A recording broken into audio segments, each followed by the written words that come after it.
এয়া হৈছে next day আৰু নেক্সট ডে হোটেলতে আমি সোনকালে ওলাই ল'লোঁ আৰু এয়া 4টামান বজাৰ সময়তে ওলাই মেলি চেক আউট কৰিব লৈছোঁ যিহেতু আমাৰ বাছ আছে চনপাৰেগৰ মানে হৰিদ্বাৰৰ পৰা চনপাৰেগলৈকে সেইকাৰণে ৰাতিপুৱা আমি আগদিনাখনেতো বুক কৰি লৈছিলোঁ টিকেট সেইকাৰণে এয়া আমি এতিয়া বাছৰ ওচৰত আহি পালোঁ bus stand Haridwar bus stand আৰু এয়া পটককৈ বাছত উঠি লৈছোঁ আৰু ধুনীয়াকৈ বাছত বহি পেলাই মই শুই গ'লোঁ যিহেতু মই বমি আৰু মাথা ঘূৰাই সেইকাৰণে মই শুই গ'লোঁ আৰু এয়া ৰাতিপুৱা উঠি পেলাই একদম পূৰা ধুনীয়া ধুনীয়া ভিউ দেখা পাইছোঁ কিন্তু ভিউবোৰ দেখাত যিমান ধুনীয়া নহয় ওচৰৰ পৰা তাতকৈ ডেঞ্জাৰ আপোনালোকে যোনে যোনে এক্সপিৰিয়েঞ্চ কৰিছে তেওঁলোকে জানে বহুত বেছি ভয়ংকৰ মানে আৰু 12 ঘণ্টা পাহাৰৰ ওপৰত বগোৱা এইটো সাধাৰণ কথা নহয় মানে আৰু এইফালে পূৰা নদী আছে এই নদীখনৰ নামটো কি আছিলে মই পাহৰিছোঁ যিহেতু ধাৰী দেৱী মাৰ আছে নদীখনৰ মাজত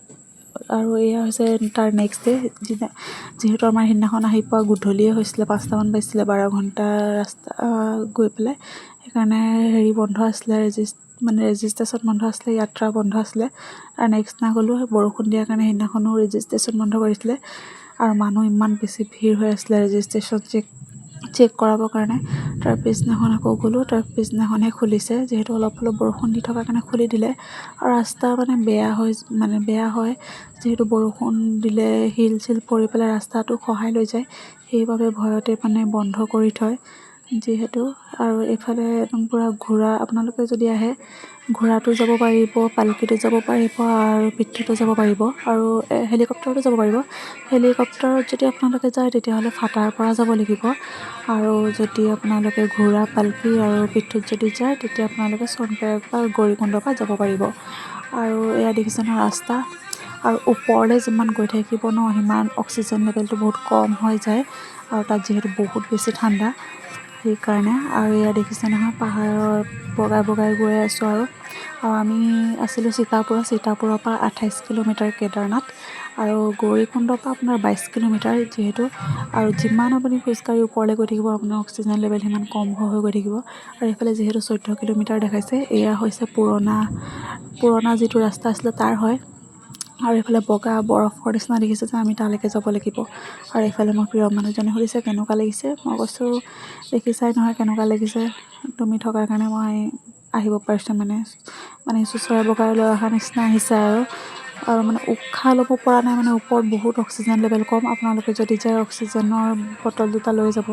যিহেতু মোৰ বাৰ পৰা চিৰিয়াছ হৈ গৈছিলে আৰু তাইক দিব লগা হৈ গৈছিলে অক্সিজেন সেইকাৰণে কৈছোঁ আপোনালোকে জ্বৰৰ দৰৱ পেইনকিলাৰ নল'লেও স্প্ৰে লৈ যাব ভলিনি স্প্ৰে সেনেকৈ কিবাকিবি দৰৱ মানে বমিটিং পায়খানা তেনেকুৱা হ'ব পাৰে যিহেতু চবেই চব জেগাৰ বস্তু মানে খাব নোৱাৰে আৰু যিহেতু সেইকাৰণে কৈছোঁ আপোনালোকে দৰৱ পূৰা কেৰি কৰি লৈ যাব আৰু এইফালে জানো মই কেলৈ মন মাৰি আছিলোঁ মানে একদম ভাগৰতে চাগে মন চন মাৰি আছোঁ যিহেতু ৰাস্তা দেখি পেলাই মোৰ বেলেগ ভাগৰ লাগি গৈছে আৰু দেখিছে নহয় কেনেকুৱা ডেঞ্জাৰ ৰাস্তা আৰু ঘোঁৰাবোৰলৈ বহুত বেছি বেয়া লাগে যিহেতু 3 ঘণ্টাতে সিহঁতক ওপৰলৈ লৈ যায় আৰু ঘোঁৰাবোৰৰ বহুত বেছি কষ্ট হয় 2-3বাৰকৈ আহিব লগা হয় আৰু ইফালে পূৰা ঝৰ্ণাটো ৱাটাৰফলটো বহুতকেইটা আছে আৰু পিঠিত লৈ যোৱাকেইটাৰো বহুত কষ্ট হয় দেই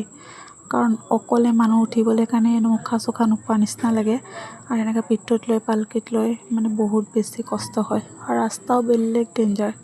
কিবা এটা পাবলৈ কাৰণেতো অকণ কষ্ট কৰিবই লাগিব আৰু এইফালে তাৰ সেইদিনাখনে বাৰিষা বেয়া হওঁতে তম্বুতে থাকি গ'লোঁ